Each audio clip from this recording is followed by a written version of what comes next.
Hi, in this video, I am going to show you how to install GCam on your Moto G7 Power.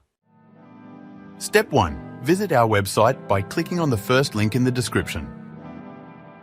Step 2. On our website, go to the download section and download GCam APK file.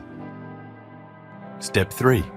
Go to video instruction section on our website. There you will find step-by-step guide on how to install that GCam APK.